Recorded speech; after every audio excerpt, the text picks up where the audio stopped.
guys, so tonight we're going to do a word over loving your enemies. I'm going to say for myself, God has given me a gift called discernment, and it's when you can things, um, sense things, thoughts, patterns, and have an understanding beyond the physical realm. It's more in a spiritual realm.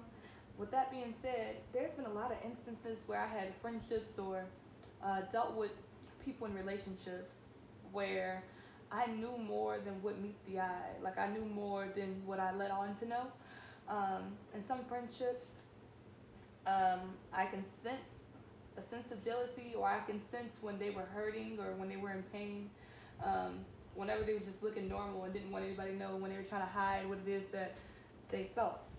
I didn't know this at first, but I always questioned people. So whenever my friends are down, I would show up to their homes to check on them, or whenever, for instance, for example, my little sister, whenever I'll come around her and whenever I sense something was wrong, I would tell her.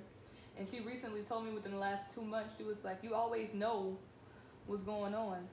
And I honestly did not know why I knew something was wrong initially, but God has given me the insight on that. But with that being said, God has a parable. Jesus had a parable in Matthew 5:43-48. This is the New King James Version. It reads, "You have heard that it was said, you shall love your neighbor and hate your enemy. But I say to you, love your enemies, bless those who curse you, do good to those who hate you, and pray for those who spitefully use you and persecute you." That's the beginning of it. So, we were told that you should love your neighbor and hate your enemy. That's what Jesus said. And he said no, but you should love your enemies and bless those who curse you and do good to those who hate you and pray for those who spitefully use you and persecute you. Now, on top of loving your enemies, you're supposed to bless them. So if they do harm to you, you combat it with good and love and light. And if they hate you, and you sense that they hate you, because I've had numerous instances where I had friends, quote unquote, who hated me, and I just still loved them in spite of it. And I know that they just hated the light that was in me. It wasn't even about them. It was the darkness that was somewhere within them that hated the light.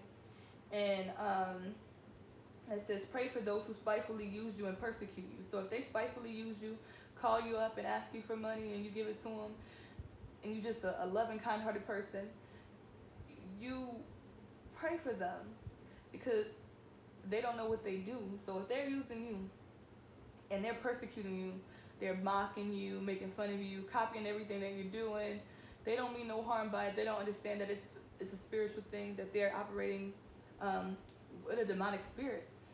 So I'm going to continue reading. I'm at Matthew 5:45. It says, that you may be sons of your Father in heaven, for he makes his sun rise on the evil and on the good, and sends rain on the just and unjust. For if you love those who love you, what reward would you have? Do not even the tax collectors do the same? And if you greet your brethren only, what more do you do than others? Do not even the tax collectors do so? Therefore, you shall be perfect, just as your Father in heaven is perfect. So, whenever you do the things that he tells us to do right here, which love people who don't love you, pray for those who do you harm, who wish you harm, who don't wish you well, he's going to bless you. People don't know this, and this is clear as day in his word. Some of the people that have been through abuse like I have, we tend to do this anyways, because this is how we were conditioned growing up. Because coming from toxic environments, conditioned you to be either good and light or bad in darkness. And because of my development and how God has created me, I've always chose the light. And I've always chose to just do good to people, even though they hurt me, even though they cause me pain. I'm talking about friendships, relationships, at jobs with other coworkers.